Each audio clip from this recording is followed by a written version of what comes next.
After makuha ni Kevin Durant ang kanyang ika-4 na gold medal, syempre kasama dito yung Team USA, sila naman yung mantatrash talk. Particular to sa sinabi ni Dennis Schroeder na ang European basketball is no entertainment, is straight basketball IQ at straight coaching. Mataas ang basketball IQ ng mga player na naglalaro sa Europe. NBA pa rin ang best league sa buong mundo pero ang kasunod nila ngayon Europe na. Parang sinabi niya to after nung game nila sa Serbia kung saan yung Serbia ang nakakuha ng bronze. Yung Germany, ito naman yung pinakamataas na inabot nila sa Olympic basketball, pang-4.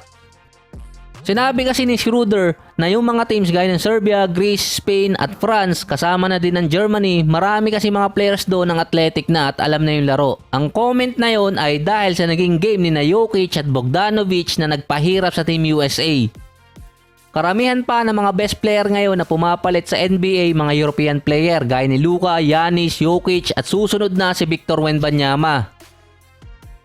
Nag-post agad doon si Kevin Durant na patama sa sinabi ni Schroeder na entertainment at IQ. Ito nga yung after nilang manalo ng gold medal.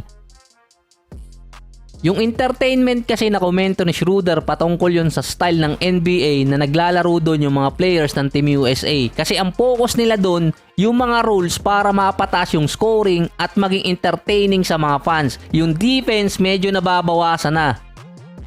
Yung iba kasi hindi natuwa sa sinabi ni Schroeder na disrespectful at parang insulto sa part ng Team USA.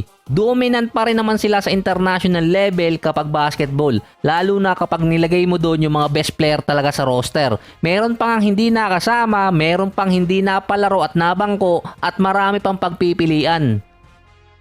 Dahil sa sinabi ni Schroeder, baka pati yung World Cup team palakasin na rin ng Team USA. Kung maalala pa nila yan after 3 years. Katulad lang nitong USA Basketball na nag-post din na are we the world champ now? Patama di umano yun kay Noah Lyles. So alam niyo naman siguro yung sinabi ni Lyles dati na world champion of what? The United States. Nagkaroon kasi doon ng hindi magandang response yung mga player. Si Lyles natanso pa sa 200 meter dash. Ito kasi yung sinabi niyang best event na mananalo siya. Pero di umano nagkaroon siya ng sakit. Nanalo pa rin naman siya ng gold sa 100 meter. Sa post ng USA Basketball na sila na ba ang world champion, in technicality hindi, Germany pa rin yung world champion dahil sa FIBA World Cup since 2023. Dahil ang FIBA pa rin ang governing bodies ng basketball.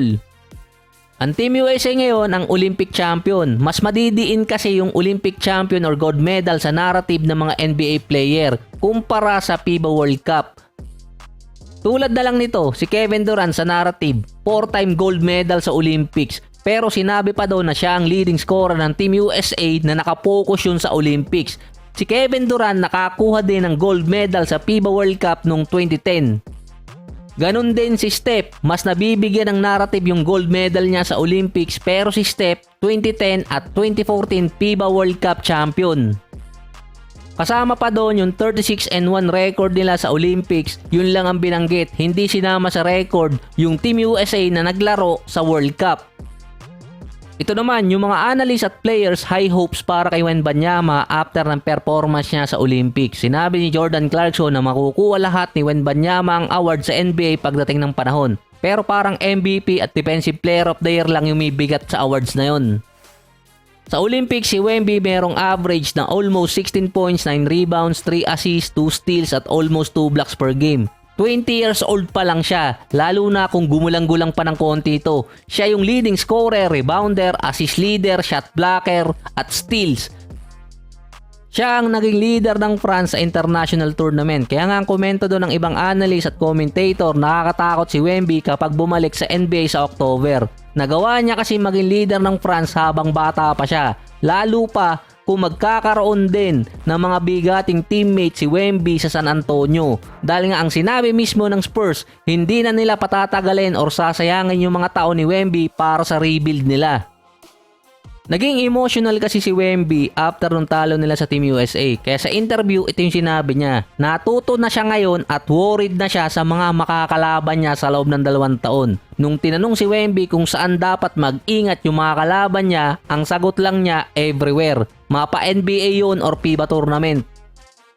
Ang France pa rin ang biggest threat ngayon sa Team USA sa mga international game. Dapat Canada yun eh. Sa sinabi pa ni Wemby na everywhere dapat mag-ingat na sa kanya yung mga kalaban niya, aasahan na mas titindi ang ipapakita niya next season. Huwag lang siyang tatamaan ng sophomore jinx, puwera usog.